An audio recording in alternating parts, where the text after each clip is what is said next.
je voudrais vous inviter à vous abonner à cette page et à recruter d'autres gens qui vont s'abonner. Pour quelle raison? Parce que c'est une chaîne qui est consacrée à la dézombification du peuple noir.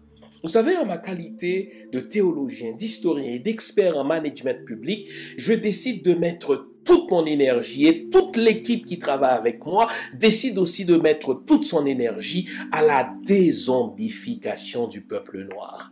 L'émission s'appelle Lumière sur le monde. Eh bien, cette lumière, ce n'est pas moi. Cette lumière, c'est le travail que nous faisons ensemble. Lorsque tout à coup, on réalise qu'on nous a roulé dans la farine, on réalise qu'on nous a trompés pendant, n'est-ce pas, des siècles, et que tout à coup, nous prenons conscience de nos ressources, nous prenons conscience de notre identité, et ayant pris conscience de tout cela, nous prenons la décision de partager ce que nous sommes, ce que nous comprenons avec les autres. Donc, nous avons besoin d'avoir une masse critique d'hommes et de femmes noirs réveillés qui vont changer, n'est-ce pas, leur pays respectif pour la gloire de nos ancêtres.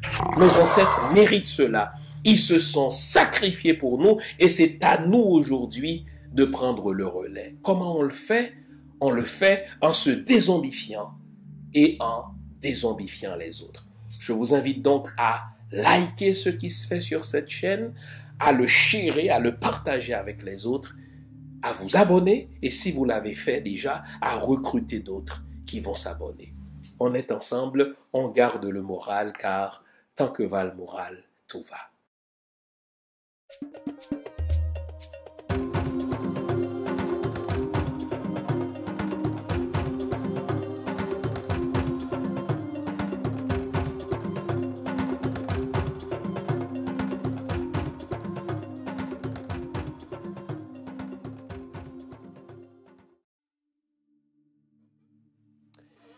Bonjour mesdames, bonjour messieurs, bonjour le monde. Bienvenue à cette autre édition de l'émission Lumière sur le monde.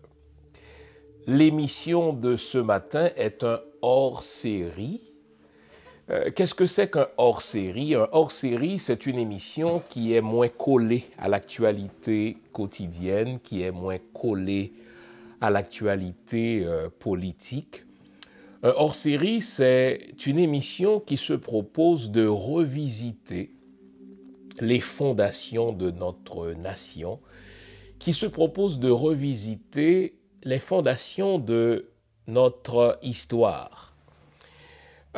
L'histoire est une école. Se disant, je sais que ça fait cliché, et pourtant, il n'en demeure pas moins vrai que quand on veut comprendre l'actualité, quand on veut se comprendre, quand on veut comprendre une collectivité, il n'y a pas mieux que de revisiter l'histoire de cette collectivité afin d'en faire remonter les succès, afin d'en faire remonter les grands coups, afin surtout de comprendre pourquoi le projet que nos ancêtres ont conçu n'a pas abouti.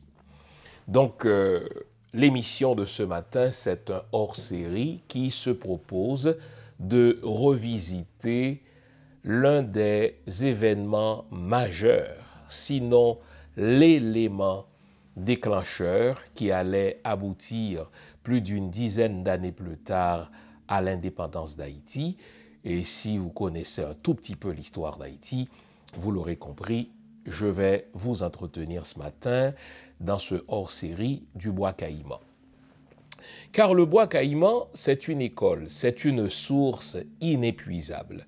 Je ne sais combien de livres, je ne sais combien d'articles, je ne sais combien de documentaires j'ai lus, j'ai consulté sur le bois caïman. Je ne sais à combien de conférences sur le bois caïman j'ai assisté. Je ne sais non plus combien de conférences j'ai données sur le bois caïman. Pourtant, à chaque fois que je me propose de comprendre Haïti, de partir de la première fondation de ce qui allait être l'Empire d'Haïti, l'État d'Haïti, le royaume, n'est-ce pas, d'Haïti, nous n'avons pas le choix que de replonger dans le bois caïman. Mais vous allez voir, Je vais aborder le bois caïman autrement qu'on a l'habitude de le faire. Souvent, on va s'intéresser à la prière de Boukman, aux serments, n'est-ce pas, de nos ancêtres. On va s'intéresser, n'est-ce pas, à la détermination de ceux qui y ont pris part. Moi, dans ce hors-série, je vais m'intéresser à la préparation. Je vais m'intéresser au profil de ceux qui ont lancé Bois Caïman. Je vais m'intéresser à ceux qui étaient présents, n'est-ce pas? La participation de chacun, le niveau d'engagement de ces participants. Et vers la fin de ce hors-série, je dresserai un certain nombre de leçons qu'il nous faut tirer et appliquer dans l'Haïti d'aujourd'hui si l'on veut se hisser à la hauteur de l'idéal de nos ancêtres. Donc, quoi que vous ayez lu sur Bois Caïman, je suis sûr que ce hors-série sur le Bois Caïman vous apprendra quelque chose de nouveau. Je suis sûr que ce hors-série sur le Bois Caïman sera un élément de réflexion pour nous aider à construire cet Haïti qui, malheureusement, plus de 200 ans après la cérémonie du Bois Caïman, il faut mieux parler après le congrès, il faut mieux dire après le congrès du Bois Caïman. Donc, demeure à faire. Vous connaissez le rituel, je vous veux éveiller une bonne tasse de thé, une bonne tasse de café, une bonne tasse de chocolat chaud, bref, tout ce qui est de nature à vous garder éveillé, car aujourd'hui encore, nous allons nous dire les vraies affaires. Restez là, je vous reviens après, c'est promis. À tout à l'heure. Compatriotes, Haïti en danger. Pays nous, héritage Papa Dessalines nan menacé. Femme kou garçon, ti moun kou grand moun ap sibi zak terroriste. L'ennemi historique nou yo, maré complot ak malfecté local, yo gaye gros âme fan fois tout partout sous île ya. Yo sene tout passage. Moun de bien qui en dedans pas ka sorti, moun de bien qui de yo pas ka entrer. Qui solution? L'ambi rassemblement sonné. Dimanche après-midi 17 août 2025, citoyens moun de bien tant mais on chit attendait pour aider résoudre problème sécurité en Haïti, tout bon vrai. En pile moun savait déjà répondre présent. Parmi eux, vétérans haïtiens, professionnels qui passaient dans l'armée États-Unis et Canada. Rendez-vous dans l'église Vie Transformée, Montréal, 3971 boulevard Robert. Dimanche après-midi, 17 août 2025, 4h, rond. Entrée gratis. N'attend tout le monde de bien, ni femme, ni garçon voyant. Alors oui, faisons ensemble ce hors-série sur les fondations de l'État d'Haïti. Les fondations d'Haïti, vous l'aurez compris, n'ont pas été jetées. Les bases de l'Empire d'Haïti, les bases de l'État haïtien n'ont pas été jetées le 1er janvier 1804. Ces bases ont été jetées au moins en août, le 14 août 1791, donc bien avant la proclamation du général Jean-Jacques Dessalines, qui allait devenir quelque temps plus tard empereur. Les fondations d'Haïti ont été jetées avant 1804. Les fondations d'Haïti ont été jetées au mois d'août 1791, le 14 août 1791. Et puisqu'on le sait en histoire, il n'y a pas de génération spontanée, il n'y a pas une génération qui naît ex nihilo, il y a toujours une préparation. La génération d'aujourd'hui a été préparée, travaillée par celle d'hier, celle de demain, n'est-ce pas, est préparée par celle d'aujourd'hui. Donc vous savez, l'histoire, c'est une chaîne. Eh bien, pour bien situer politiquement le Bois Caïman, pour bien situer spirituellement le Bois Caïman, eh bien, il faut aller au-delà du Bois Caïman. Bon. Vous le savez, depuis 1503, les Européens chrétiens, les Français, ont commencé à importer, telle de la marchandise, des captifs de l'Afrique.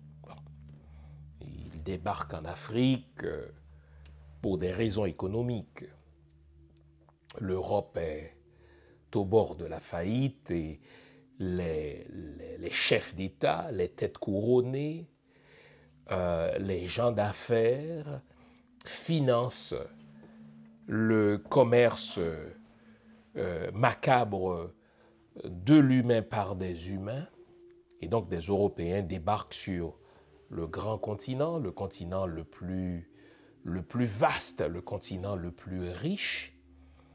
Et là, ils déclarent la guerre à des peuples qui ne leur ont fait aucun tort. Ils tentent des pièges à des individus qui ne leur ont rien fait. Ils les enchaînent et ils les conduisent, n'est-ce pas, sur un autre continent qu'on appelle l'Amérique. Vous savez qu'il y a une controverse, les chiffres sont discutables. Les plus extrêmes parlent de plus de 300 millions de Noirs qui ont été pris en captivité depuis l'Afrique pour être conduits en Amérique.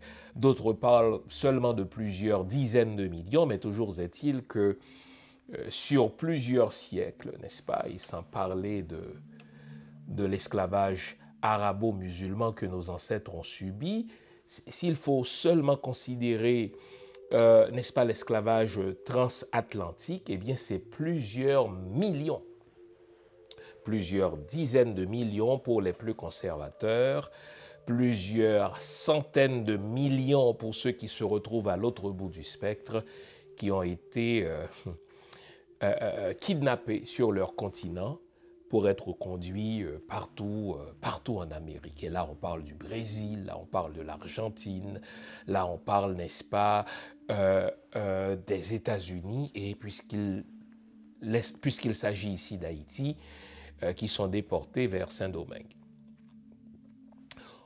Au moment où nous parlons, c'est-à-dire à la veille du congrès de Bois-Caïman, autour de 1790-1791, il n'y a pas moins de 500 000 nègres, 500 000 noirs, dont une partie est née à Saint-Domingue, les fameux créoles, mais dont la vaste majorité, quelque chose comme 60% de cette population d'esclaves, n'est-ce pas, 60% donc de cette population est arrivée de l'Afrique. Et là, il s'agit de entre 450 000 pour les plus conservateurs à 500 000 esclaves. La machine est bien huilée, la machine macabre, la machine terrible, la machine infernale de l'esclavage est bien huilée, puisque, comme je vous le dis, elle existe à Saint-Domingue depuis 1503. 1503, c'est le début du XVIe siècle. 1791, à l'approche du Bois-Caïman, donc c'est la fin du XVIIIe siècle, donc du XVIe siècle, donc du début du XVIe siècle, 1503.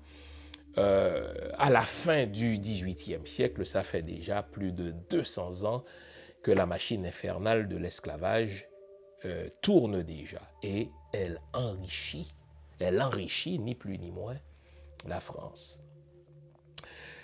Pour s'assurer que la machine continue de rouler, tout un arsenal va être mis au service de cette machine. Et quand je dis arsenal, je ne parle pas seulement d'armes militaires. Et souvent, les gens l'oublient. Les professionnels d'armes, les militaires, les gens armés, la police, l'armée, sont au service toujours d'idéologues. L'armée est toujours au service de l'argent. La politique est toujours au service de l'argent. Et donc, pour s'assurer que cette machine qui rapporte beaucoup d'argent à la France continue de rouler, eh bien, on a mis en place tout un arsenal. D'abord, un arsenal idéologique. Quand on dit arsenal idéologique, c'est d'abord un arsenal religieux. Je le rappelle, en ma qualité de théologien, la religion, enfin toute religion, mais la religion chrétienne en particulier, puisque là on parle de l'esclavage transatlantique, la religion chrétienne est d'abord une idéologie. Jésus, c'est un égrégore au service d'une idéologie esclavagiste. Nos amis noirs qui se déclarent à tort chrétiens ne comprennent pas suffisamment, et c'est mon privilège de le leur dire, parce que j'étais là où ils sont aujourd'hui, ils ne comprennent pas encore que le christianisme, c'est une idéologie au service de la machine esclavagiste occidentale. Et lorsque je réfère ici à l'arsenal mis en place par l'Empire français, n'est-ce pas?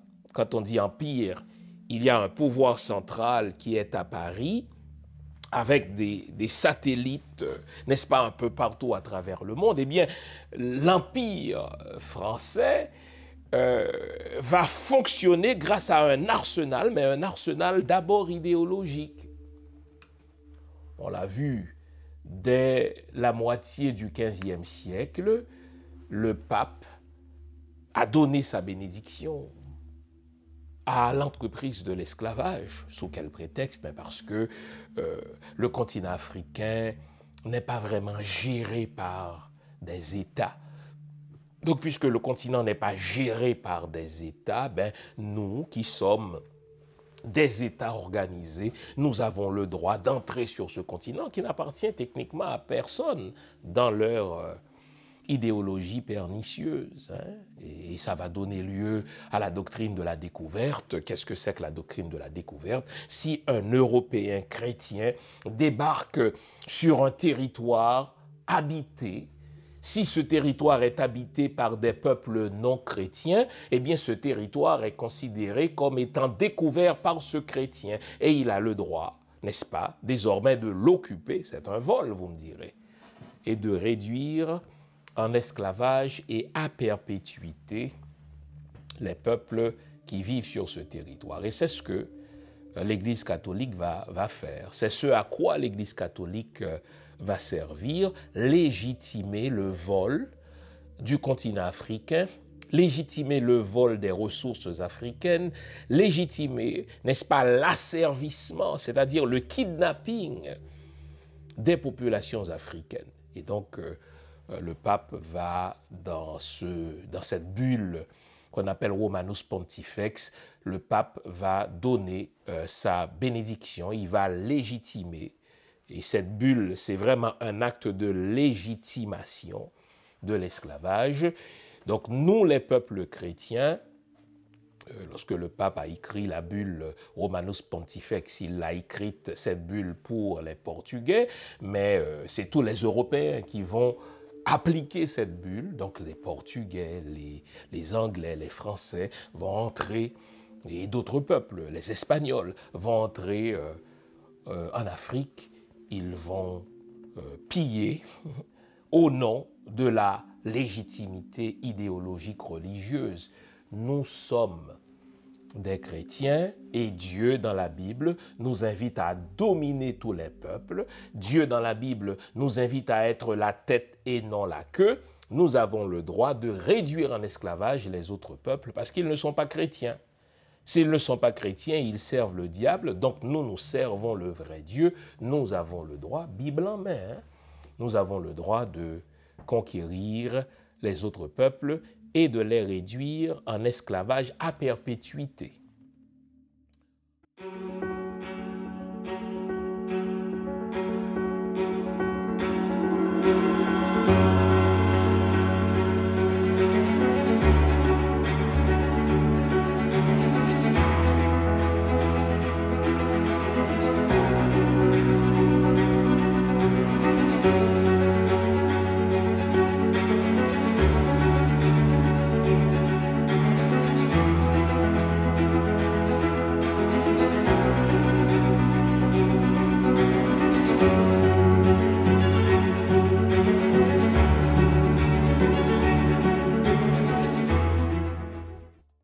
Quelques-uns, hélas, dans l'intention de défendre le christianisme, disent « Ah mais vous savez, ça c'est une perversion du christianisme ». Faux. Le judéo-christianisme, c'est une idéologie pro-esclavagiste. Le judéo-christianisme, c'est une idéologie qui fait la promotion de l'esclavage. En fait, le seul interdit qui existe en matière d'esclavage dans l'Ancien Testament, c'est qu'un juif ne doive pas réduire en esclavage un autre juif. Donc, le juif peut réduire en esclavage tout autre peuple, sauf un autre juif. Et donc, c'est permis.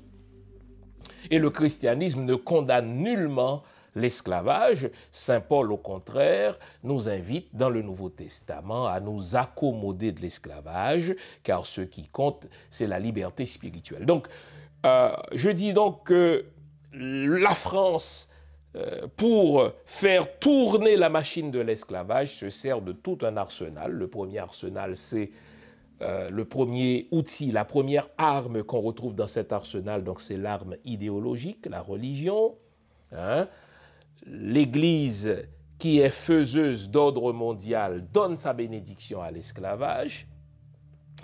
Et pour maintenir le nègre, pour maintenir le noir dans la suggestion, dans l'esclavage, donc on forme des prêtres qui ont pour mission d'enseigner la soumission, qui ont pour mission d'enseigner aux nègres l'acceptation de leur sort, parce que les Noirs sont maudits, et s'ils acceptent d'être soumis à leur maître blanc, dans le ciel, ils auront le paradis.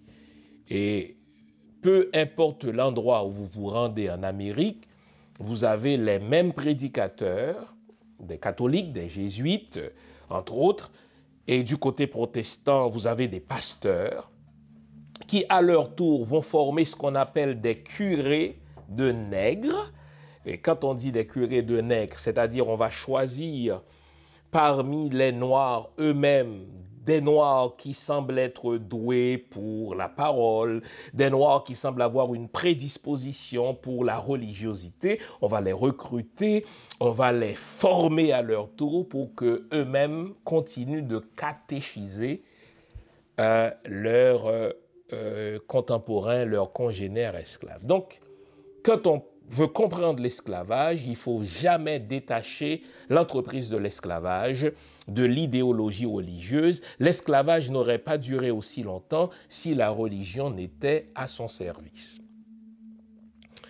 Et donc il y a, à part l'idéologie religieuse, il y a ce qu'on appelle la pseudo-science. Des gens qui se prennent pour les bien-pensants, des influenceurs d'une société. Et là, les philosophes, les professeurs, les gens de médias, les gens qui écrivent, des journalistes, des auteurs, eh bien, eux aussi sont là pour défendre la machine infernale de l'esclavage.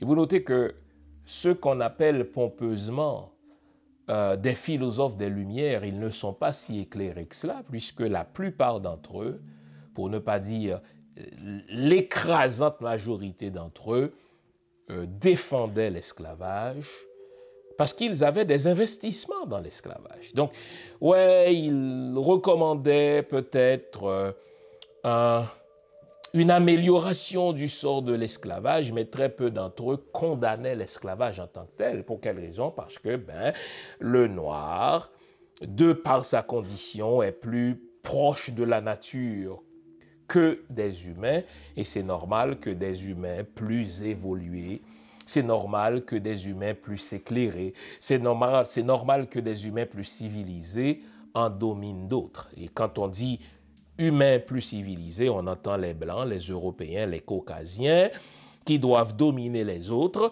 entendons les Rouges, les Amérindiens, qui doivent dominer les autres, entendons les jaunes, qui n'étaient pas moins traités, les asiatiques, et surtout les nègres, qui se retrouvent au bas de cette pyramide humaine. Et je dis c'est une pseudo-science parce que, scientifiquement, On ne peut prouver que je suis inférieur à un blanc. Scientifiquement, on ne peut prouver qu'un asiatique est plus intelligent qu'un autre. Vous savez, aujourd'hui, on nous refile cette même connerie-là autrement. On nous refile une connerie voulant que les asiatiques soient presque génétiquement plus intelligents. Foutaise. Moi, j'ai étudié avec des asiatiques. Il y en a qui sont bons, il y en a qui sont nuls, comme dans tous les peuples. Scientifiquement, on ne peut pas dire que les blancs soient supérieurs, n'est-ce pas, aux noirs. Foutaise. Vous êtes sûrement allé à l'école avec des Européens ou des Caucasiens, mais s'ils étudient, ils obtiennent de bonnes notes. S'ils n'étudient pas, ils coulent. Voilà. Et les noirs ne sont pas inférieurs, pas plus qu'ils ne sont supérieurs. Les noirs sont des humains. Et cette affaire de noir, de blanc, de jaune, de rouge, c'est quelque chose qui a été inventé de toutes pièces pour justifier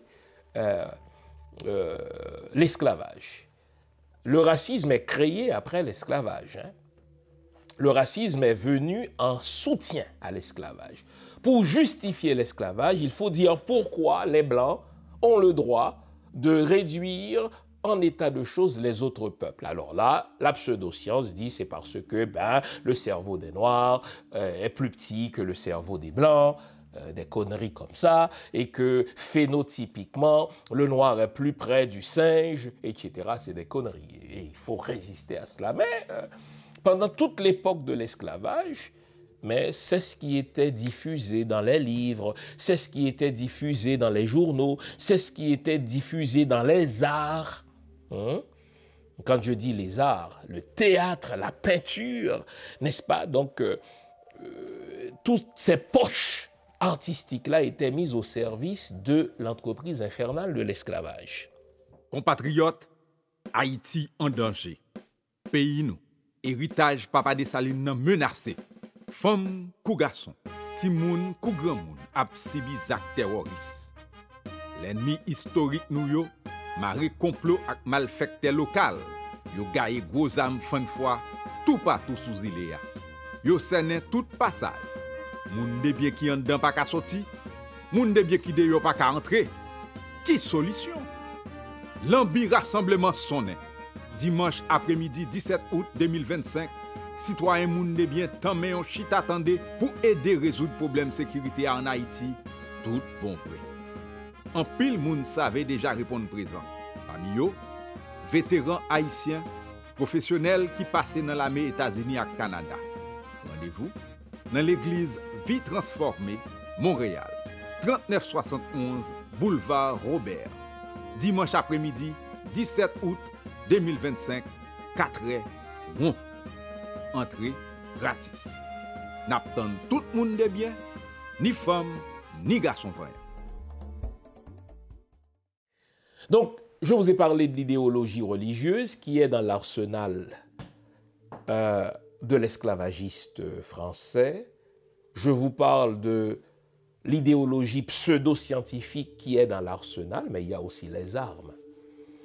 Les Européens se sont toujours entretués.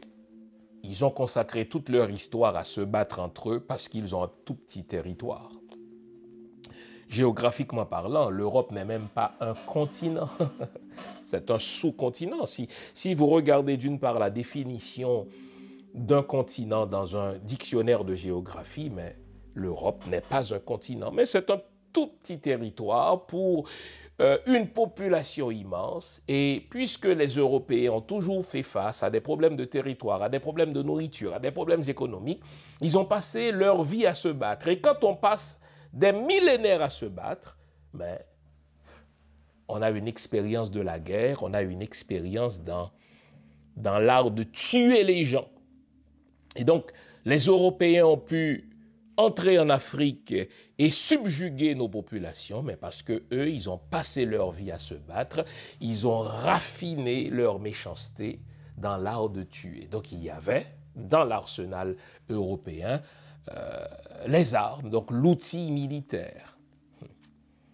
Et il y avait aussi, dans cet arsenal-là, tout l'outillage économique. Je vous l'ai dit au début de l'émission, La guerre se fait toujours pour des ressources. Dès que vous entendez le mot guerre quelque part, dès que vous entendez le mot conflit quelque part, sachez qu'il y a l'économie à la base. Les humains ne se font pas la guerre pour des raisons nobles.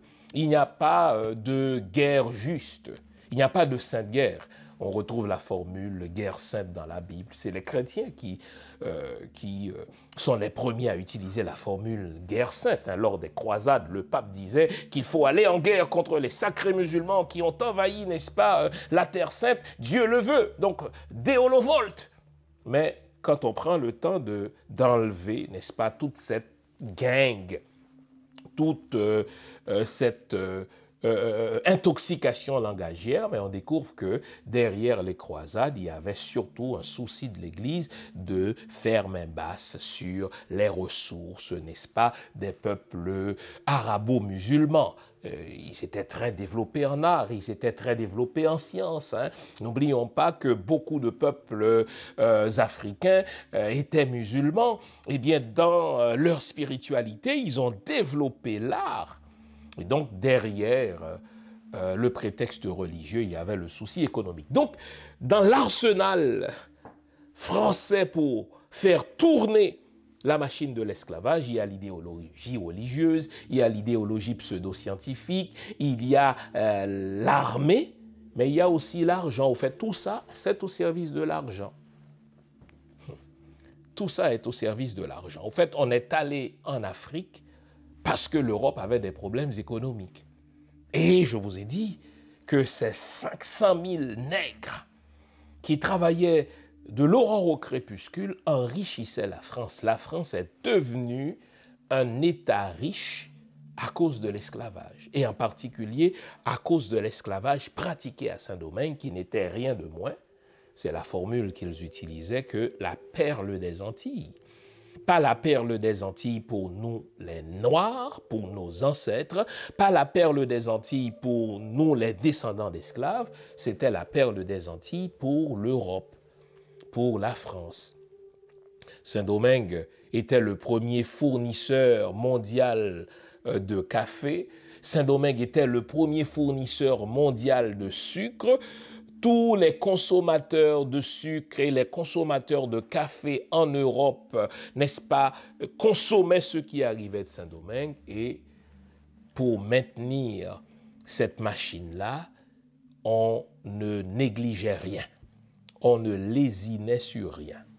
On catéchisait l'esclave. Dès son arrivée à Saint-Domingue, l'esclave était pris en charge par les prêtres, car 8 jours plus tard, il devait être converti et baptisé au christianisme. Il s'était baptisé debout.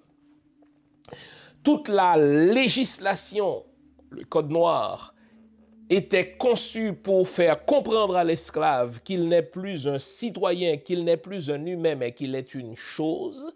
Et il était compté parmi les biens meubles, n'est-ce pas, du maître, parmi le cheptel du maître. Et on l'humiliait par des punitions physiques, on l'humiliait par toutes sortes de manœuvres psychologiques. Et donc, à l'approche de 1791, la machine de l'esclavage huile et tourne, n'est-ce pas? Enfin, elle est huilée, cette machine-là, elle tourne à plein régime depuis plus de 200 ans. Depuis plus de 200 ans. Mais attention, ce n'est pas parce que cette machine est bien huilée, qu'elle tourne à plein régime depuis plus de 200 ans, qu'il faut accepter ou ni laisser entendre ce mensonge qui est circulé, qui circule, qui est véhiculé donc par les maîtres esclavagistes, à savoir que l'esclavage acceptait son sort. Faux. Depuis sa captivité en Afrique jusqu'à sa déportation en Amérique, l'esclave se battait. D'abord, il n'acceptait pas son statut d'esclave. Beaucoup d'entre eux étaient des citoyens libres, des gens élevés en dignité dans leur pays. Ils se battaient, et ce n'est que par la force qu'on l'a pris et qu'on l'a jeté sur le négrier. Et généralement, il se jetait à l'eau. Les femmes se faisaient avorter si elles étaient enceintes. Elles se jetaient aussi à l'eau. Et dans le bateau qui les conduisait de l'Afrique jusqu'en Amérique, il y avait plein de révoltes. Les esclaves se battaient contre les Blancs. Et si vous voulez avoir une idée, il y a un film très historique qui est tourné sur l'une des révoltes réussies d'esclaves sur le bateau. C'est le film Amistad, entre autres. Et lorsque le nègre arrive, n'est-ce pas, en Amérique, beaucoup d'entre eux prenaient la fuite immédiatement. C'est ce qu'on appelle les marrons. Et le marronnage a existé partout où il y a eu esclavage. Dès que le nègre arrive, eh bien, il prend la fuite. Il va vivre dans les hauteurs. Parce qu'il dit, moi, je ne suis l'esclave de personne, je ne suis la propriété de personne, et jamais je n'accepterai de travailler pour les autres sans une rémunération.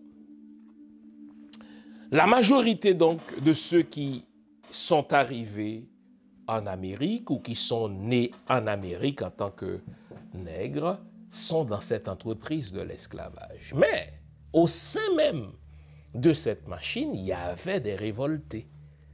Il y avait des révoltés, hommes et femmes. Hein?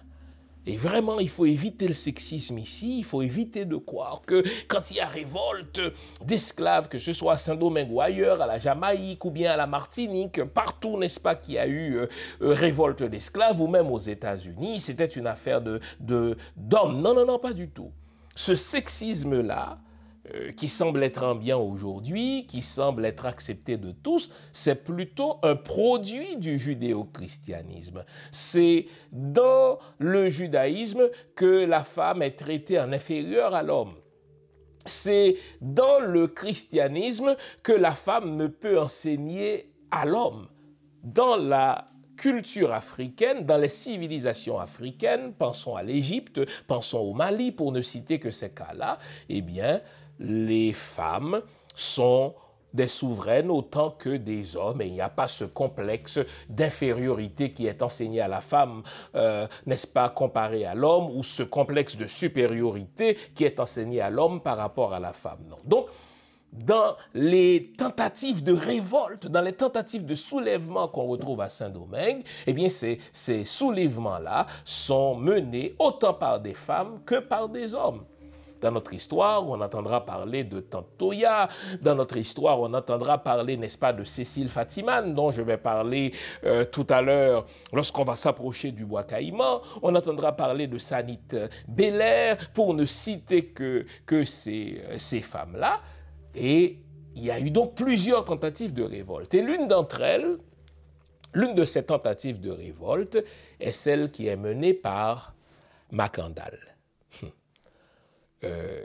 Macandal, c'est probablement un vétérinaire aujourd'hui, quelqu'un qui connaît les feuilles, mais c'est surtout un Wungan, ça veut dire un connaisseur des traditions spirituelles africaines. Et c'est un homme qui fut élevé en dignité malgré le fait qu'il fut esclave, car il est devenu cocher.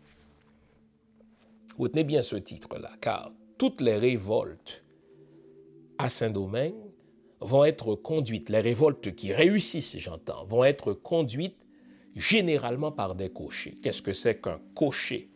Eh bien, pour répondre à cette question, nous devons revoir la manière dont l'esclavagiste a divisé les esclaves dès qu'ils arrivent, n'est-ce pas, à Saint-Domingue. Nouveau, bonne nouvelle, toutes les émissions Lumière sur le Monde se trouvent désormais en mode podcast. Cela veut dire que vous pouvez continuer à vaquer à vos occupations tandis que vous nous écoutez, où que vous soyez, dans votre voiture, à l'épicerie, au travail, en faisant vos courses ou à la maison. Toutes les émissions Lumière sur le Monde en français et en créole sont en mode podcast. Vous les trouverez sur Apple Podcast, Spotify, Podcast Index, Google Podcast, Amazon Music, Stitcher et les autres. Nous sommes partout en mode podcast. Il n'en tient qu'à vous. Nouveau, bonne nouvelle, Lumière sur le monde est en podcast.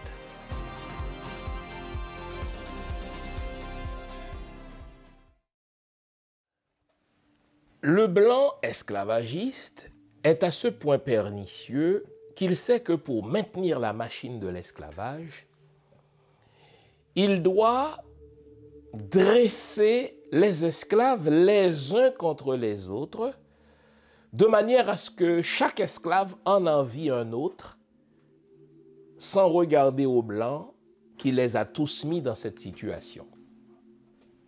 Quand on dit esclaves, la majorité d'entre eux sont des nègres de jardin. Ça veut dire des gens qui travaillent dans les champs, dans les plantations de coton, dans les plantations de café, dans les plantations de canne à sucre. Ceux-là, ils portent tout le poids de l'économie de la métropole sur leurs épaules. Ils travaillent de l'aurore au crépuscule, 9 fois sur 10 en haillons. Même ce qu'ils portent en tant que tissu est prévu par le code noir, car l'esclave ne peut pas porter n'importe quel tissu. Vous savez, un vêtement, c'est un marqueur social. Et puisque la société esclavagiste repose sur la discrimination et sur l'ostracisme, sur l'exclusion, eh bien cela doit se voir même dans le type de vêtements qu'on porte. Et le Code noir va jusqu'à prescrire au maître d'esclaves quel type de vêtements doit porter l'esclave, combien d'aunes de tissu doit être consacré pour la confection de ces vêtements. Donc l'esclave travaillait dans le jardin 9 fois sur 10 pieds nus, d'où l'expression en créole gros orteils, c'est-à-dire quand quelqu'un n'est pas raffiné, quand quelqu'un n'est pas, n'est-ce pas, quand quelqu'un n'a pas la finesse de la civilisation, on va dire à lui c'est un gros orteil, ça remonte à cela, parce que nos ancêtres qui travaillaient dans les jardins 9 fois sur 10 travaillaient pieds nus, parce que, mais écoutez, ce qu'on leur fournissait comme chaussures rapidement étaient usées, ben, ils travaillaient pieds nus, ils travaillaient torse nu, ils travaillaient, n'est-ce pas, avec leur chapeau. Bon. Et donc la majorité d'entre eux étaient des esclaves de jardin. Compatriotes, Haïti en danger. Pays nous, héritage Papa Dessalines nan menacé. Femmes, kou garçon, timoun, kou grand moun, ap sibi zak terroriste. L'ennemi historique nous yo, maré complot ak malfecté local, yo gaye gros âme fan fois, tout partout sous île. Yo sene tout passage. Moun de bien qui en dedans pas ka sorti, moun de bien qui de yo pas ka entrer. Qui solution? L'ambi rassemblement sonné. Dimanche après-midi 17 août 2025, citoyen moun de bien tant mais on chita attendé pour aider résoudre problème sécurité en Haïti, tout bon vrai. En pile moun savait déjà répondre présent. Parmi yo, vétérans haïtiens, professionnels qui passaient dans l'armée États-Unis et Canada. Rendez-vous dans l'église Vie Transformée, Montréal, 3971 boulevard Robert. Dimanche après-midi, 17 août 2025, 4h, rond. Entrée gratis. N'attend tout le monde de bien, ni femme, ni garçon voyant. Mais à côté des esclaves de jardin, il y avait l'esclave à talent. L'esclave à talent, c'est l'esclave qui arrivait, n'est-ce pas, de l'Afrique avec un métier, qui était charpentier, entre autres, n'est-ce pas, et qui aidait son maître à construire des maisons. Et celui-là, cet esclave-là, mais il était mieux traité. Parce que mais déjà, il n'était pas dans les champs, il accompagnait le maître et certaines fois, il bénéficiait même d'une rémunération pécuniaire de la part du maître, ce qui va souvent permettre à l'esclave à talent d'avoir un certain pécule, ce qui lui permettra de s'acheter un petit bout de jardin, etc. Bon. Cela va sans dire que l'esclave de jardin enviait l'esclave à talent. Il n'y avait pas seulement l'esclave à talent, il y avait l'esclave de maison. L'esclave de maison, c'est d'abord la femme ou l'homme qui faisait à manger pour le maître, parce qu'il y avait autant de bons cuisiniers que de bonnes cuisinières. L'esclave de maison, c'est la femme qui sert de mère nourricière pour l'enfant de la blanche, parce que la blanche ne veut pas nourrir de son sein son propre enfant, et donc elle va confier à l'esclave de maison le devoir de nourrir de son sein, d'où l'expression mère nourricière, hein, qui donne le mot nurse en anglais. Hein. C'était d'abord ça, l'infirmière, c'est la femme nourricière. L'esclave de maison était enviée par l'esclave de jardin parce que l'esclave de maison, souvent, elle mangeait les miettes qui arrivaient de la table de son maître. Hein. Déjà, mais elle n'était pas exposée au soleil, etc. Donc, elle avait accès à la table du maître, elle avait accès aux conversations du maître. L'esclave de maison, c'est aussi des esclaves musiciens. Vous savez, plus on avait d'argent, plus on avait de l'argent, plus on était riche comme propriétaire d'esclaves, plus fallait-il faire d'ostentation de sa richesse. Il fallait prouver qu'on était riche. Et comment on le prouvait? Mais on avait une grande maison, une grande case. La grande case, c'était la case du maître. Et si d'aventure, dans cette case-là, dans la maison du maître, il y avait des esclaves qui jouaient de la harpe, il y avait des esclaves qui jouaient du violon, en plus des esclaves bien habillés. Hein? Attention, parce que l'esclave de maison devait être bien vêtu, c'était un signe de la richesse du maître. Donc, comprenez, l'esclave de jardin enviait non seulement l'esclave à talent, mais il enviait surtout le nègre de maison. Le nègre de maison était souvent perçu comme un traître. Hein? Et aujourd'hui encore, quand un noir traite un autre de nègre de maison, ça veut dire que c'est un nègre qui, parce qu'il a accès au maître, trahit les siens. Et donc on va dire, celui-là c'est un nègre de maison, c'est-à-dire c'est un vendu. Lui, il oublie qu'il est esclave, parce qu'il est esclave quand même. Il oublie qu'il est noir, parce que ce qui l'intéresse, ce qui le flatte, c'est d'être proche du maître. Et c'est souvent parmi ces esclaves de maison que le maître d'esclaves va faire un petit nègre. Hein, parce que là, vous avez une belle femme noire qui te fait à manger, une belle femme noire qui est à ton service, une belle femme noire qui a accès à toi. Et bien, voilà, 9 fois sur 10, eh bien, le maître de l'esclave va la violer.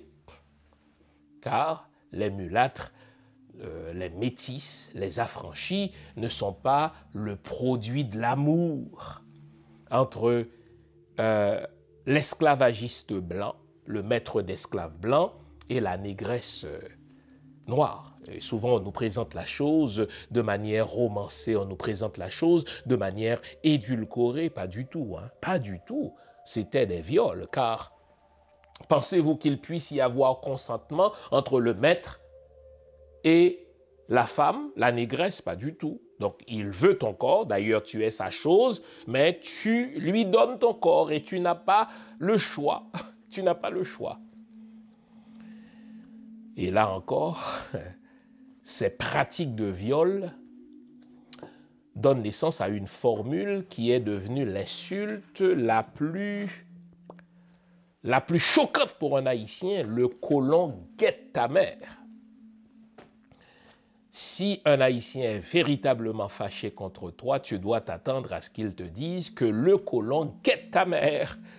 Quand il est fâché, c'est ça. Mais c'est de là que vient cette formule, le colon guette ta mère. Parce que le colon, n'est-ce pas, épiait les fesses de la négresse. Il épiait, n'est-ce pas, les seins de la négresse. Il épiait les belles lèvres de la négresse. Et quand son instinct sexuel, animal, est poussé à son paroxysme, il la baise, cette négresse. Et de cette relation basée sur le viol naîtront les mulâtres. Et dès que le blanc regarde une négresse, eh bien, on dit, ah, il est en train d'épier, il est en train de guetter ta mère. Et on sait ce qui s'ensuit. Quand l'haïtien te dit que le colon guette ta mère, c'est pas compliqué, il te lance ça au visage, tu lui pètes la gueule parce que on est traumatisé par ce viol-là que nos mères, que nos aïeuls ont subi de la part du colon. Et donc, vous notez que l'esclave de plantation envie l'esclave à talent, l'esclave à talent envie le nègre de maison. Et il y a une autre catégorie d'esclaves, c'est le cocher. Le cocher, c'est celui qui conduit le maître, c'est son conducteur, c'est l'équivalent de son chauffeur de taxi. Vous savez, il fallait prouver qu'on est riche en ne conduisant pas soi-même sa charrette. Il fallait prouver qu'on est riche en confiant, si vous voulez, ses commissions à un esclave qui, lui, connaît toute la colonie, à un esclave qui, lui, passe de plantation à plantation. Le cocher est même une coche plus haut que le nègre de maison. Parce que le cocher, lui, il a toute la confiance du maître. Le cocher, parfois même, a une procuration pour représenter son maître lors des négociations d'affaires. Imaginons que le maître, là, doit aller négocier l'achat de tel terrain, de telle plantation, n'est-ce pas, dans une autre province. S'il ne peut pas se déplacer, il va donner une procuration à son esclave cocher, qui, lui, a le droit de se promener d'une plantation à une autre, ce qui n'était pas permis par le Code noir. Pour se promener d'une plantation à une autre, il fallait avoir un sauf-conduit, il fallait avoir un passeport. Et donc, le cocher, lui, c'était un privilégié au niveau de son accessibilité au maître, un privilégié au niveau de la confiance que le maître a placée en lui, un privilégié en ce qu'il avait la procuration pour représenter le maître, un privilégié en ce que 9 fois sur 10, il savait lire et écrire, parce qu'il pouvait signer au nom du maître, un privilégié en ce qu'il était muni d'un passeport pour se promener d'une plantation à une autre. Donc vous notez comment l'esclavagiste divisait les esclaves et les dressait les uns contre les autres pour s'assurer qu'ils ne s'entendraient jamais pour faire une révolution. Et ça, c'est au niveau de la répartition du travail de l'esclave. Mais l'esclavagiste euro-chrétien continuait à diviser les esclaves en fonction d'ethnie. Il dressait les ethnies les unes contre les autres. Il disait par exemple des Aladas qu'ils étaient des mangeurs de chiens, ce qui est une insulte pour quelqu'un qui arrive du Dahomey. Et les autres esclaves, par exemple, qui voulaient insulter les Aladas, vont les traiter effectivement de mangeurs de chiens. Les Aladas vont traiter les Congos de grossiers, ça veut dire d'imbéciles, etc. Et vous notez que non seulement il y avait ces divisions ethniques, il y avait aussi les divisions du langage.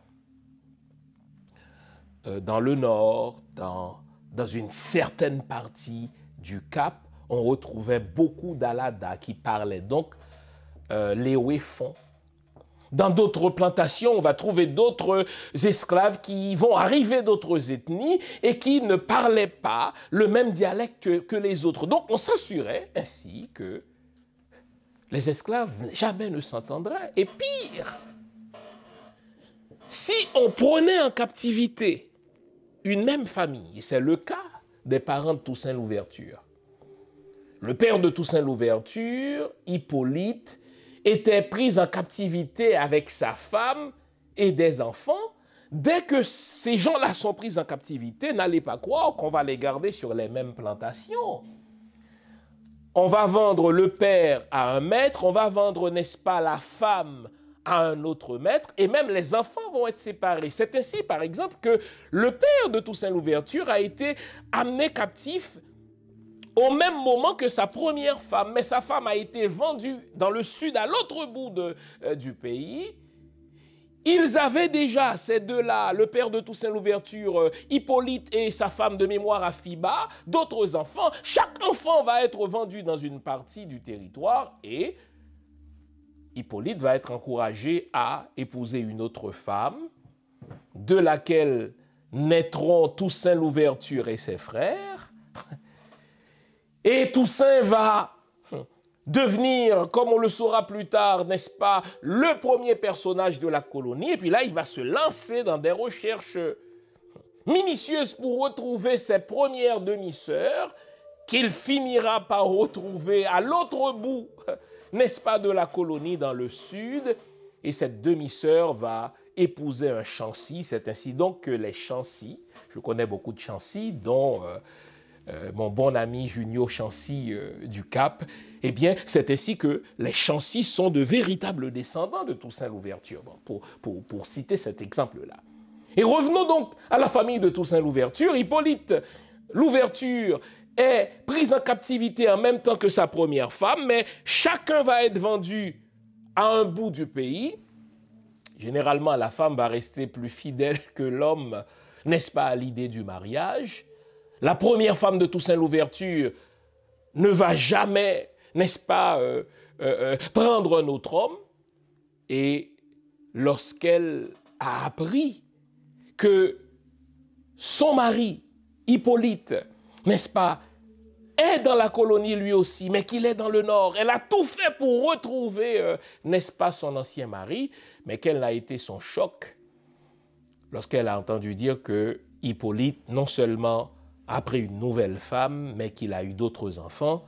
Elle est morte donc de chagrin. Donc, vous notez comment l'esclavage, et c'est ce qui marque Toussaint Louverture. Je suis en train de travailler sur une biographie de Toussaint Louverture. Ce qui marque Toussaint Louverture, c'est justement cette affaire. À chaque fois que Toussaint Louverture va parler de l'esclavage, il va le détester pour cette raison en particulier, parce qu'il dit l'esclavage divise les familles et sépare les frères d'avec les sœurs. Et Toussaint Louverture va combattre l'esclavage en raison de ce traumatisme personnel de son père qui a dû se séparer de force d'avec sa première femme, qu'il ne retrouvera que plus tard, et cette dernière mourra de chagrin lorsqu'elle apprendra que son mari, qu'elle aimait véritablement, a pris une autre femme.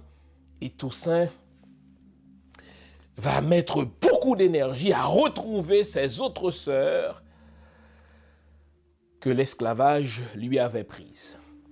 Donc vous notez comment on nous divisait par la répartition des tâches, on nous dressait les uns contre les autres, de manière à s'assurer, du point de vue du maître d'esclave, que jamais l'esclave ne se révolterait. Et donc il y avait le cocher. Je vous disais que toutes les révoltes qui vont réussir à Saint-Domingue seront menées par des cochers. Et ça, pour moi, c'est important. Je vous ai montré que le cocher est un privilégié. Il est un privilégié comparé au nègre de maison.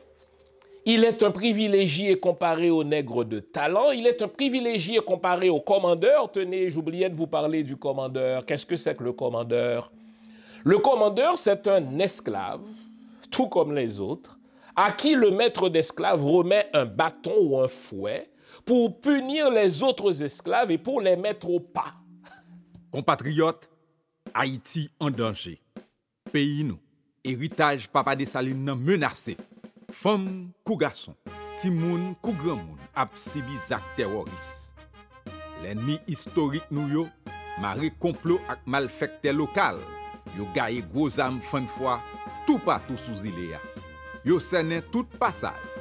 Moun de bien qui en dedans pas ka sorti, moun de bien qui de yo pas ka entrer. Qui solution? L'ambi rassemblement sonné. Dimanche après-midi 17 août 2025, citoyen moun de bien tant mais on chita attendé pour aider résoudre problème sécurité en Haïti, tout bon vrai. En pile moun savait déjà répondre présent. Parmi yo, vétérans haïtiens, professionnels qui passaient dans l'armée États-Unis et Canada. Rendez-vous dans l'église Vie Transformée, Montréal, 3971 boulevard Robert. Dimanche après-midi, 17 août 2025, 4h, rond. Entrée gratis. N'attend tout le monde de bien, ni femme, ni garçon frère. À un moment donné, ce n'est plus le blanc qui fouettait les autres esclaves noirs. Il confiait les punitions physiques à un autre esclave qu'il appelait le commandeur. Donc les esclaves de jardin détestaient les commandeurs. Ils ne voyaient pas le commandeur comme un outil qui est utilisé par le maître d'esclaves pour se faire oublier, car qui est-ce qui me fouette? C'est le commandeur. Donc plutôt que de détester le blanc, je déteste le commandeur.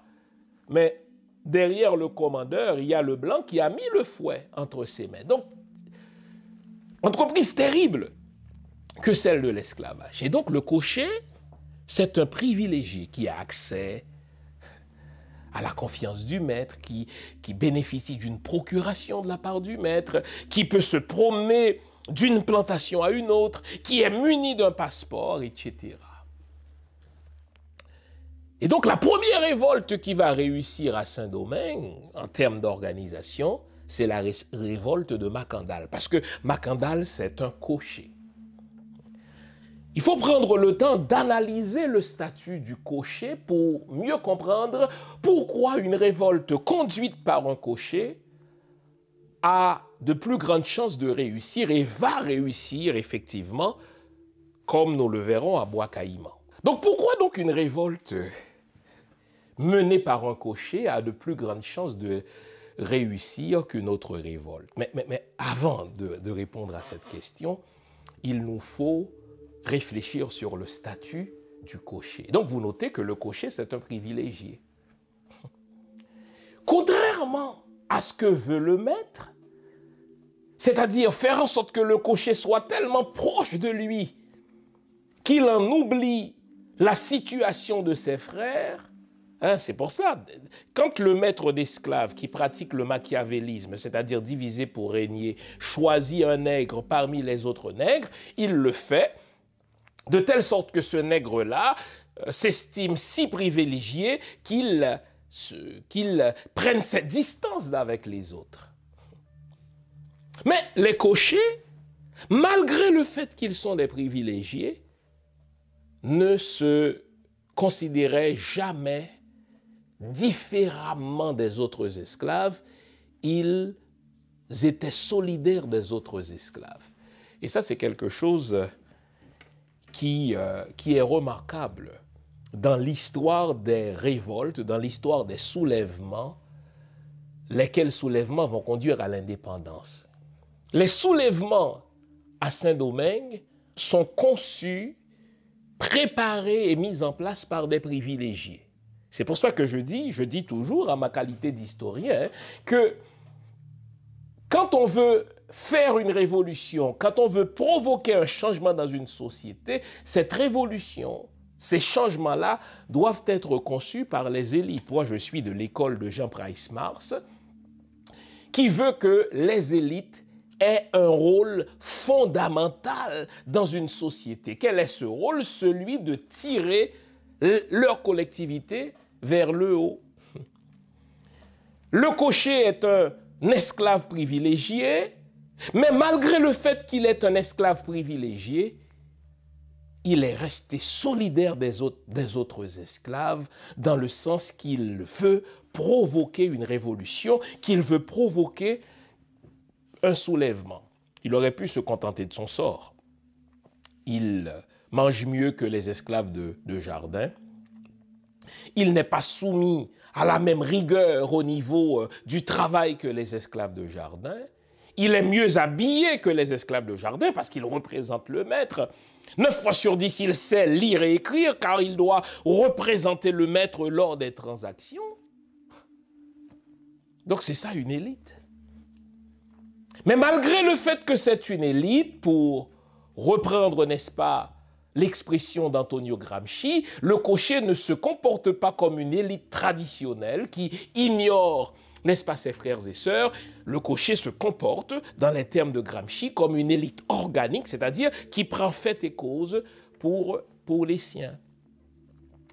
Et si aujourd'hui la révolution haïtienne tant souhaitée le renversement du système tant souhaité par tous les Haïtiens n'aboutit pas encore, c'est parce que nous avons des élites traditionnelles qui se contentent de jouir de privilèges, qui se contentent, n'est-ce pas, de maintenir leur position, mais qui ne sont pas des élites organiques, dans le sens que ce ne sont pas des élites qui prennent fait et cause pour les masses et qui s'engagent à côté d'elles. Il n'y a pas de changement dans une société si les élites de cette société ne se décident à prendre fait et cause pour la majorité. Et c'est vrai pour la Révolution américaine, c'est vrai pour ce qui s'est produit au Québec dans les années 60, c'est vrai pour Saint-Domingue, n'est-ce pas? Saint-Domingue de la fin du XVIIIe siècle qui va, n'est-ce pas, connaître une révolution, c'est parce que les élites, au niveau des esclaves, les élites parmi les Noirs ont pris fait et cause pour les masses. Et je vous ai dit que parfois le cocher disposait d'un pécule, le cocher recevait de temps en temps un certain montant d'argent qui peut même lui permettre au cocher, n'est-ce pas, de louer une plantation sur laquelle d'autres esclaves vont travailler. C'était le cas pour Toussaint Louverture. Les cochers parmi les Noirs représentaient une élite économique. Il y avait dans le Grand Nord d'Haïti environ 1 millier de Noirs qui étaient soit locataires de plantations ou parfois même soit propriétaires de petits lopins de terre qui leur étaient consentis par leur maître parce que, bon, avec le temps, leurs maîtres ont réalisé que ces esclaves-là sont suffisamment intelligents, ils sont assez fiables, je peux leur confier, n'est-ce pas, la gestion d'un certain lopin de terre. Toussaint Louverture, tandis qu'il était esclave à Breda et que Bayonne de Liberta était, si vous voulez, le gestionnaire. Bayonne de Liberta n'était pas le propriétaire de la plantation où se trouvait Toussaint Louverture à Breda, il en était le gestionnaire, mais avec le temps, la confiance s'est installée de manière telle entre Bayonne de Liberta et Toussaint Louverture que ce dernier a eu un pécule grâce auquel il va acheter, il va plutôt louer une plantation sur laquelle vont travailler d'autres esclaves, dont des salines. Et souvent, là, il y a une déformation quand on dit que Toussaint Louverture avait des esclaves. Non, Toussaint Louverture était un homme d'affaires qui louait une plantation sur laquelle, car il fallait faire travailler, n'est-ce pas? Il fallait rendre prospère cette plantation-là qu'il avait louée. Eh bien, pour la rendre prospère, il fallait bien qu'il y ait des gens qui y travaillent, et des gens qui travaillaient sur ces plantations, c'était des esclaves noirs. C'est comme ça que les choses se faisaient. Et c'est pas impossible que Dessalines ait travaillé sur l'une de ces plantations louées par Toussaint Louverture. Mais fermons cette parenthèse-là. Et donc, concentrons-nous sur la question que je viens de vous poser, à savoir pourquoi les révoltes lancées par les cochers réussissaient. Première raison, c'est parce que les cochers connaissaient bien la colonie. Pour lancer une révolte et faire réussir cette révolte, il faut avoir une connaissance topographique. D'ailleurs, même dans l'art de la guerre, on ne peut gagner une guerre sans une connaissance des lieux. Et souvent, une armée puissante va perdre la guerre, va perdre une bataille parce que cette armée-là ne connaît pas les lieux. Eh bien, le cocher, précisément parce qu'il a l'habitude de sillonner la colonie avec son maître, il finit par avoir une connaissance parfaite de la colonie. C'est le cas de Toussaint Louverture. Toussaint Louverture connaissait littéralement par cœur toute la colonie, d'ouest en est, du nord au sud. Il connaissait la colonie pour avoir été cocher. Donc, un cocher connaît les lieux, il connaît les plantations. Et puisqu'il connaît les lieux, parce qu'il a le droit, muni d'un passeport, de se promener d'une plantation à une autre, eh bien, il a l'occasion d'établir un réseau. Ça, c'est important, les amis. On ne fait pas de révolution, on ne fait pas de révolte si on n'a pas un réseau pan-national. Les cochers, parce qu'ils passaient d'une plantation à une autre, parce qu'ils passaient d'une province à une autre, parce qu'ils passaient d'une région à une autre, n'est-ce pas? Et 9 fois sur 10, eh bien, ils devaient dormir dans une autre région aussi. Ils finissent par avoir un grand réseau de connaissances. Pour que la révolution haïtienne ait réussi, eh bien, les diverses régions devaient être reliées par des têtes de pont. Et les têtes de pont, c'était nul autre que des cochers, parce que, comprenons bien, hein, le Code noir de Colbert faisait interdiction à un esclave d'aller sur la plantation d'un autre esclave. S'il le faisait, cet acte-là était punissable de sévices corporels.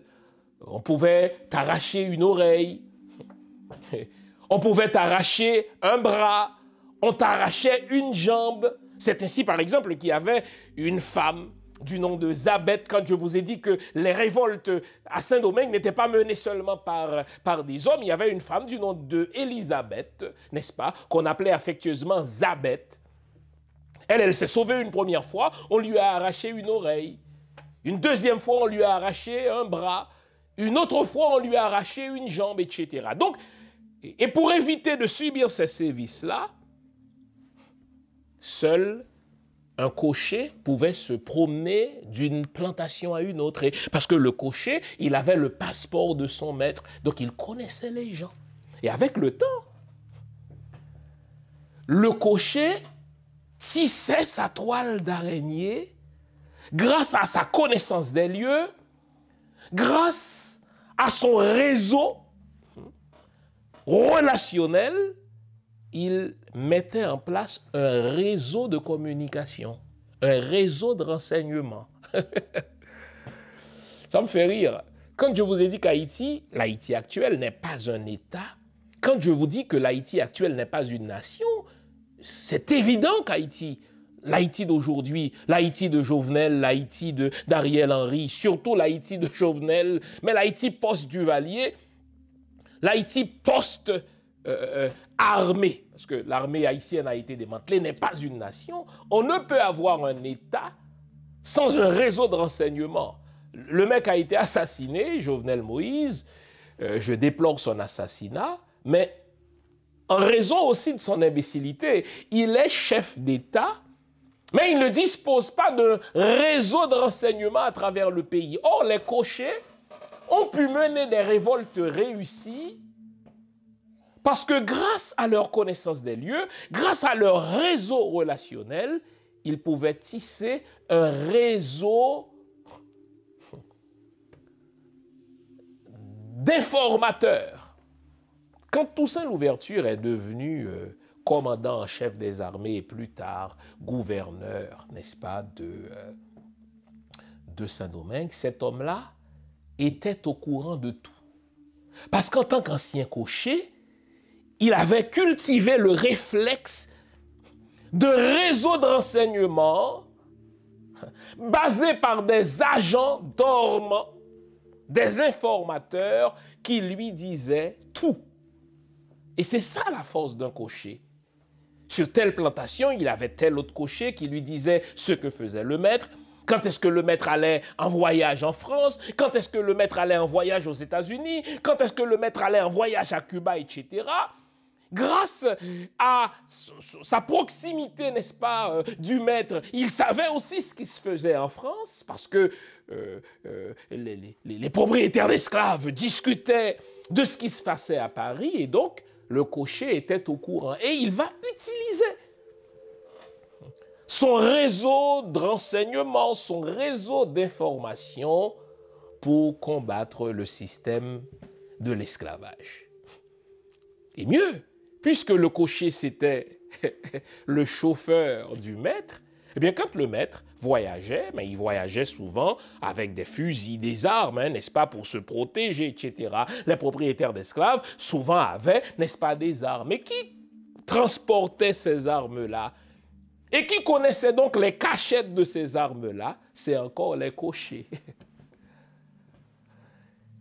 Donc, il n'y avait pas meilleurs esclaves. Pour préparer une révolution, pour préparer un soulèvement que le cocher.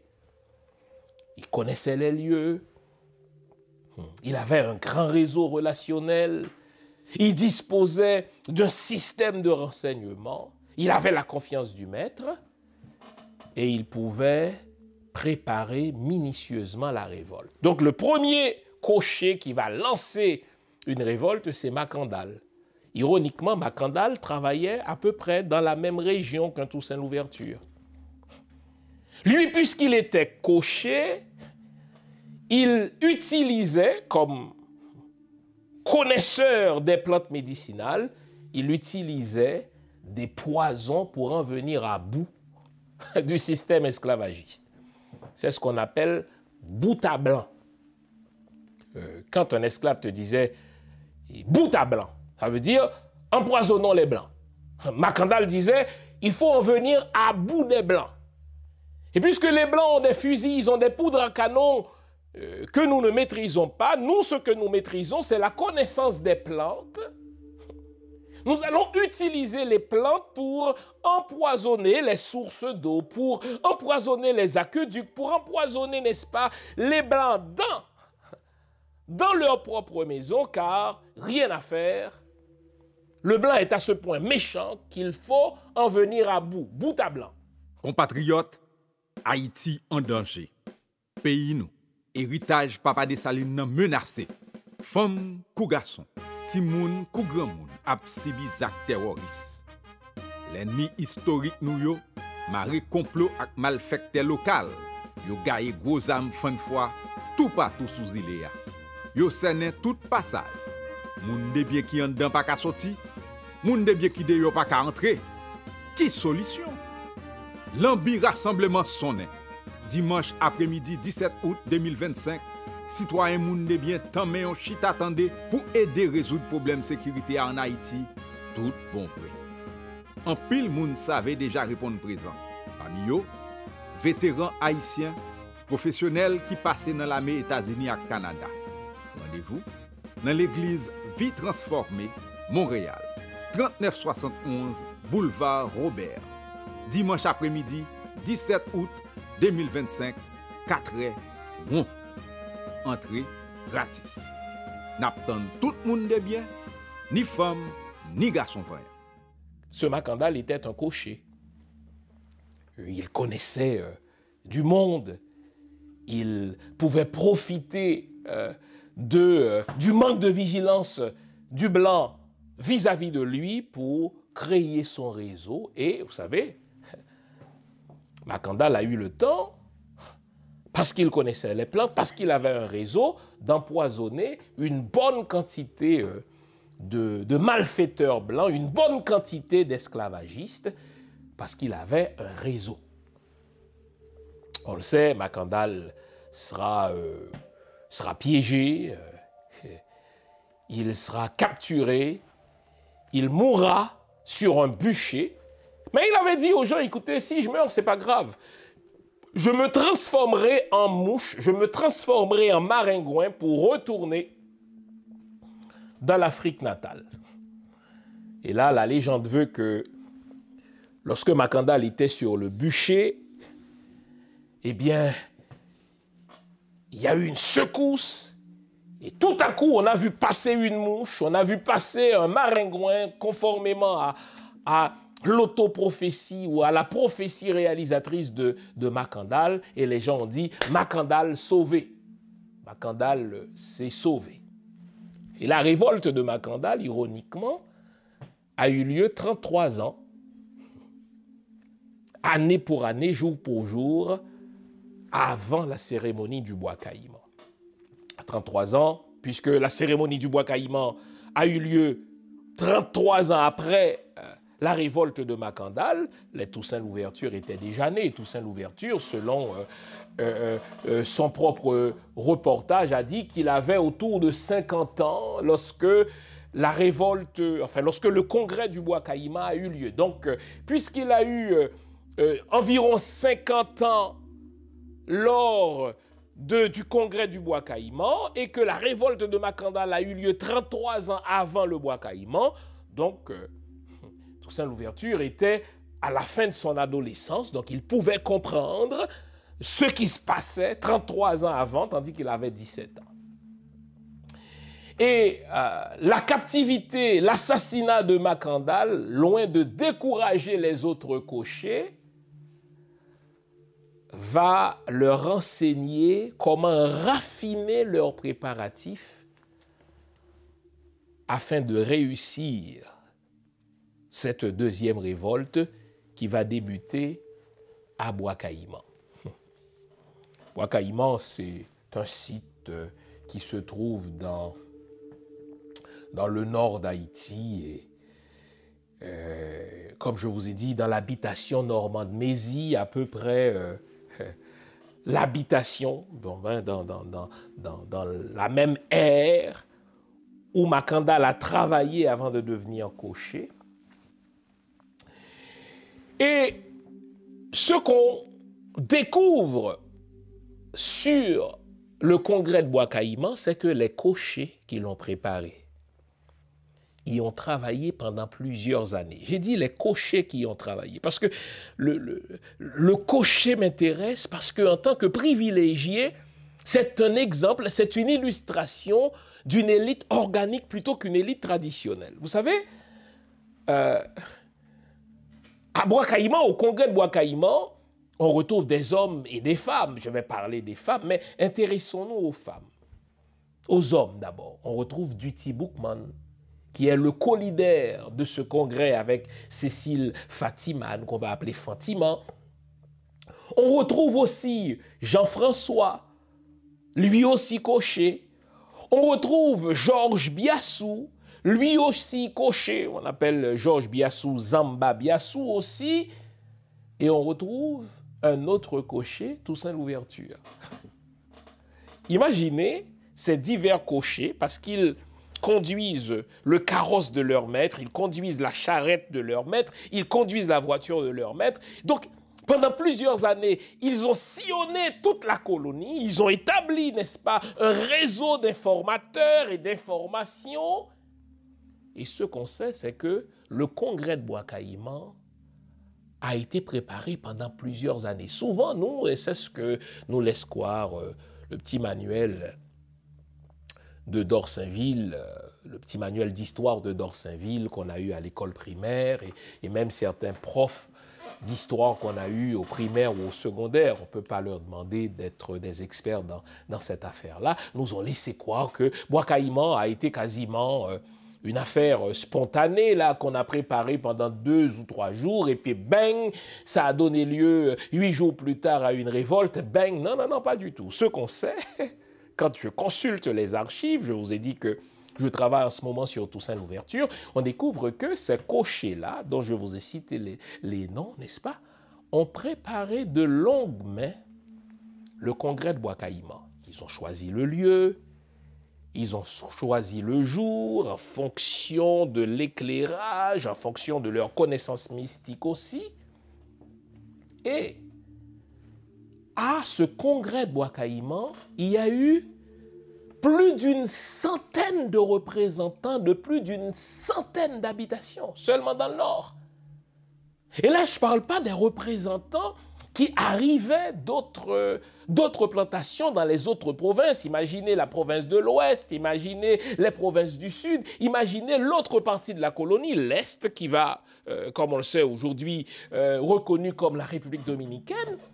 Les représentants d'à peu près toutes les plantations étaient là à Bois Caïman. Mais vous me posez la question, comment ont-ils pu être là quand le Code noir faisait interdiction aux esclaves? Donc, le Code noir interdisait aux esclaves, ils étaient sous l'interdit de se réunir de nuit, de se réunir sur les plantations d'un autre. Et même s'ils ont pu le faire de nuit, comment ont-ils pu échapper à la vigilance de leur maître? Imaginez quelqu'un qui vient, par exemple, de la province de l'Ouest. Imaginez, enfin, du port républicain, ce qui devient par exemple le Port-au-Prince aujourd'hui. Imaginez quelqu'un qui vient de l'Est. Mais comment cette personne-là a-t-elle fait pour être présent sur l'habitation de Normand de Mézy, Bois Caïman? Mais d'abord, vous notez, ils avaient des codes. Ils avaient des codes. Ils avaient une connaissance parfaite du lieu pour arriver à un certain lieu, à une certaine heure. Mais vous me posez la question, comment ont-ils fait pour être présents sur l'habitation normande Mézy et retourner sur leur plantation d'origine sans soulever le soupçon de leur maître? Ah, c'est là où la mystique noire va être importante. Je vous ai déjà parlé de ce livre de mon ami que j'ai préfacé, Fouchard Justinville, qui parle des sociétés secrètes en Haïti, de l'imaginaire au réel. Et regardez le sous-titre, une analyse du rôle des sociétés secrètes dans l'indépendance et la vie sociopolitique contemporaine d'Haïti. C'est un petit bijou de livre dont je vous recommande la lecture. Eh bien, grâce à Fouchard Justinville, j'apprends à nouveau que beaucoup de cochers avaient une connaissance mystique qu'ils importaient de l'Afrique, connaissance mystique, et là je vais vous regarder dans les yeux pour vous le dire, parce que c'est parce que l'école vous apprend que vous devez, personne ne peut voyager à une vitesse plus rapide que la vitesse de la lumière, c'est ce que Einstein nous apprend, c'est de la foutaise tout cela. L'école nous apprend que si je dois, par exemple, j'enregistre dans un studio à Montréal, si je dois me rendre, n'est-ce pas, aux États-Unis, je dois le faire soit par air en avion, soit par mer en bateau, soit, n'est-ce pas, par terre en voiture. Et je ne serais pas assez fou pour m'imaginer que je peux me rendre, n'est-ce pas, à New York à pied. Je serais mort avant. Eh bien, vous savez quoi? La science africaine, j'appelle ça une science africaine, nous apprend que nous pouvons aussi voyager hors du corps. C'est ce qu'on appelle la téléportation. On peut voyager en esprit, oui, je vous regarde dans les yeux. Moi, le docteur, moi, le PhD, là, d'accord? Moi, le gradué de McGill. Vous savez, toutes ces choses-là ont leurs limites. Hein? Vous savez, McGill a plein de choses qu'elle n'enseigne pas parce que McGill ne sait pas tout. Un jury formé de PhD est formé, n'est-ce pas, de connaissances occidentales très limitées. Mais nous, les afro-descendants, nous savons qu'il existe une autre sorte de science. La science mystique, et je dis bien c'est une science. J'aime à dire que la mystique, c'est une science que la science n'a pas encore découverte. Et ce que la mystique afro, la mystique africaine, la mystique nègre, qu'on appelle génériquement la mystique vaudou, ce que cette mystique nous apprend, et je vous ai dit c'est une science, c'est qu'on peut voyager hors du corps. Le voyage dans l'esprit. Et donc, beaucoup de cochers qui ont représenté d'autres plantations à ce congrès à Bois Caïman le 14 août, ils l'ont fait hors du corps. Ils ont voyagé en esprit, ils ont pu participer à cette rencontre physiquement, et là, ils se sont téléportés dans leur plantation d'origine pour ne pas susciter la méfiance du maître. Ah ouais, mais voilà, fils aimé parle de téléportation, je n'y crois pas. Je ne vous demande pas de croire. Moi, je vous ai dit que je sais que la téléportation existe pour avoir vu mon père la pratiquer. Je sais que la téléportation existe pour en parler à d'autres gens qui pratiquent cette science-là.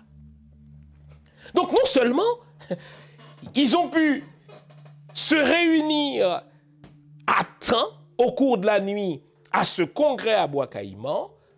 Ce congrès s'est préparé pendant plusieurs années et à ce congrès ont été représentées à peu près toutes les grandes plantations de la colonie. Et ils ont décidé à ce congrès qu'ils en finiraient avec l'esclavage. Moi, c'est cette prise de conscience-là qui me fascine. Malgré tout l'appareillage du maître esclavagiste, l'appareillage idéologique, religieux, l'appareillage idéologique pseudo-scientifique, l'appareillage militaire, la gendarmerie, la maréchaussée, les policiers, les chiens renifleurs qui pourchassaient les esclaves, qui se révoltaient contre l'esclavage, les leaders des Noirs se sont réunis à ce congrès politico-spirituel de Bois-Caïman pour dire nous allons en finir avec l'esclavage. Quoi qu'il nous en coûte, nous ne retournerons plus sur les plantations comme esclaves. Et c'est intéressant. Ce congrès a eu lieu le 14 août 1791 et jamais les esclaves ne retourneront sur les plantations comme esclaves. Ils vont retourner sur les plantations à titre de travailleurs. Vous savez, ils vont signer à certains moments des contrats de travail avec leur maître. Il y avait, n'est-ce pas, ce contrat de travail, divers contrats de travail qui ont été conçus par Sontonax, par Hérouville, n'est-ce pas, plus tard, et Douville, pardon, comme agent du directoire, mais jamais depuis 1791, les esclaves vont accepter de retourner sur les plantations comme esclaves parce qu'ils ont dit non. À ce congrès de Bois-Caïman, se sont représentées toutes les ethnies africaines qui étaient à Saint-Domingue. Quel exploit! Je vous ai parlé au début de ce hors-série du fait que le blanc nous divisait en ethnies, en dialectes, etc. Eh bien,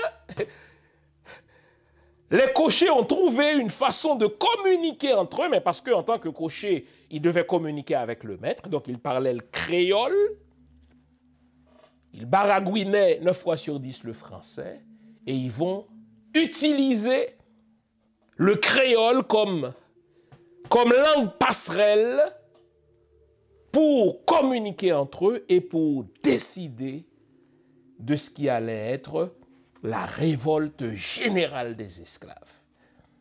Aïe, aïe, aïe, le temps est court hein, quand on fait un hors-série. Mais il y a un certain nombre de leçons à tirer de Bois-Caïman. D'abord, une révolution, ça se prépare. Une révolution ne se fait pas en l'espace de quelques semaines. Une révolution, ça se prépare. Une révolution doit être conçue par des élites conscientes, des élites consciencieuses, des élites organiques, des élites qui prennent fait et cause pour la masse. Bois-Caïman, le congrès politique et spirituel de Bois-Caïman. Politique parce que ils allaient changer le système politique. Spirituel parce que nos ancêtres se sont réunis en se servant de leurs connaissances mystiques. Les fameuses sociétés secrètes étaient mises à contribution lors du congrès pour les renseignements, pour les voyages hors du corps, pour neutraliser l'ennemi, pour les tuer aussi. C'est aussi le rôle des sociétés secrètes, d'où ma recommandation du livre de Fouchard-Justinville. Et 7 jours plus tard, nos ancêtres ont dit « basta l'esclavage, on ne retournera plus sur les plantations comme esclaves ». Et qu'est-ce que ça montre? Ça montre que les Blancs ne sont pas invincibles. Et ça, c'est une leçon importante pour nous. Donc, ce que le congrès politico-spirituel du Bois-Caïman prouve, c'est que les Blancs ne sont pas invincibles. Aujourd'hui, nous sommes pris sous les griffes des Américains, sous les griffes des Français, sous les griffes du Canada, sous les griffes du corps groupe. Et quand on ne s'inspire pas de l'histoire, on est tenté de croire que les Blancs sont invincibles, les Américains sont invincibles, les Français sont invincibles. Foutaise. Le congrès politico-spirituel de Bois-Caïman montre que les Blancs, même s'ils sont mieux armés que nous, ont déjà été vaincus. Ils ne sont pas invincibles, on peut les battre. Ça prend de la préparation, ça prend des renseignements, ça prend la détermination. Pour qu'une révolution réussisse, elle doit être conçue, oui, par les élites, mais la révolution doit être faite en accord avec la masse, qui doit être conscientisée, qui doit être sensibilisée. Toussaint Louverture a dit qu'on peut vaincre une armée mais qu'on ne pourra jamais vaincre un peuple en armes. Une autre leçon à tirer du congrès de Bois-Caïman, c'est que et les hommes et les femmes doivent être mis à contribution. Tous doivent être inclus dans ce combat. Je vous ai dit qu'à Bois-Caïman étaient représentées les diverses ethnies africaines présentes sur la colonie. Ces ethnies dépêchaient leurs représentants. Pour réussir une révolution, nous ne devons pas seulement utiliser les armes de l'ennemi, ce que les cochers ont fait. Ils ont pris les fusils aux ennemis, mais nous devons surtout utiliser notre mystique à nous, d'où l'utilisation, si vous voulez, l'utilité des sociétés secrètes. Il y en a encore aujourd'hui. Elles sont en dormance. Nous devons les réactiver. Et pour préparer une révolution, nous devons faire une offre fédératrice à la population. Quelle était l'offre de nos ancêtres à Bois-Caïman? Jamais plus d'esclavage. Nous allons créer une société égalitaire. Nous allons créer une société libre où tous et toutes vont pouvoir vivre sur la base de leur mérite sans tenir compte de l'accident épidermique. Et ça va être ça le motto, la motivation de Toussaint Louverture dans son projet de société. Nous allons créer une société libre, égalitaire et méritocratique. Toussaint Louverture n'est pas un mangeur de blanc. Toussaint Louverture n'est pas un raciste au sens où on parle aujourd'hui de racisme à rebours, puisqu'il a subi du racisme. Il déteste les blancs. Non. Toussaint Louverture avait autant de blancs dans son entourage qu'il pouvait faire appel aux Noirs. Ce n'était pas ça qui motivait Toussaint Louverture. Ce n'était pas ça qui motivait nos ancêtres non plus. Ils voulaient une société libre, une société égalitaire, une société méritocratique, c'est-à-dire basée sur le mérite. Et ils étaient à ce point organisés, ils étaient à ce point déterminés, ils étaient à ce point solidaires que ce qui a débuté le 14 août 1791, qui va éclater le 21 août 1791 en une révolution, une révolte généralisée, on fout le feu dans toutes les plantations, car il fallait faire mal à l'esclavagiste dans ce qui compte pour lui. Qu'est-ce qui compte pour l'esclavagiste, n'est-ce pas? Eh bien, c'est sa plantation. On y met le feu. Et donc, ce qui allait démarrer le 14 août, qui va aboutir le 1er janvier 1804, l'était en raison de tous ces éléments-là. Et même lorsqu'un Toussaint Louverture sera déporté, et c'est une autre leçon, la leçon fondamentale, et c'est la dernière aujourd'hui que nous devons tirer de Bois-Caïman, même lorsqu'un Toussaint Louverture sera déporté et assassiné parce qu'il a été privé de nourriture, de soins médicaux dans sa cellule à Fort-de-Joux, ceux qui vont continuer la lutte ont été précisément les disciples de Toussaint Louverture. Pensons à un Christophe, pensons à un Dessalines, pour ne citer que cela. Pensons à un Capois. Tous ceux-là ont été des soldats qui ont travaillé dans l'armée de Toussaint Louverture. De même, lorsqu'on a capturé Boukman, le co-leader de Bois-Caïman, et qu'on l'a décapité, le mouvement n'a pas cessé pour autant parce que Bois-Caïman a été préparé pas par un homme, même si un homme en a été le leader, à la mort, que dis-je, à l'assassinat de Bois-Caïman. Les autres, Jean-François, Zamba Biassou, Cécile Fantiman et Toussaint Louverture vont être prêts à poursuivre le combat, car qu'un homme tombe ne signifie pas la fin de la lutte. Quelle histoire passionnante. Vous m'avez vu passionné par cette histoire, parce que quand je revisite les fondations historiques d'Haïti, on a tout pour préparer et réussir une révolution d'aujourd'hui. L'Haïti d'aujourd'hui ne peut pas mourir, elle est seulement anesthésiée, elle est seulement zombifiée. Elle est zombifiée parce que les élites d'Haïti ne sont pas des élites organiques qui prennent fait et cause pour les masses. D'où le travail que je fais, le travail de conscientisation,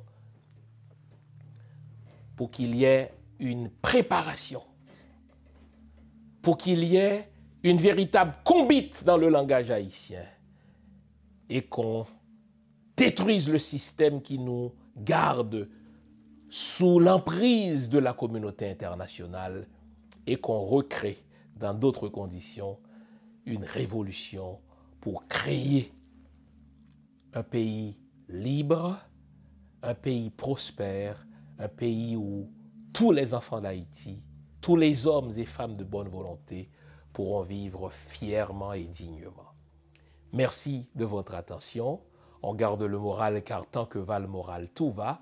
On se retrouve une prochaine fois pour un autre hors-série. Likez, partagez l'émission, abonnez-vous si ce n'est encore fait. Au revoir.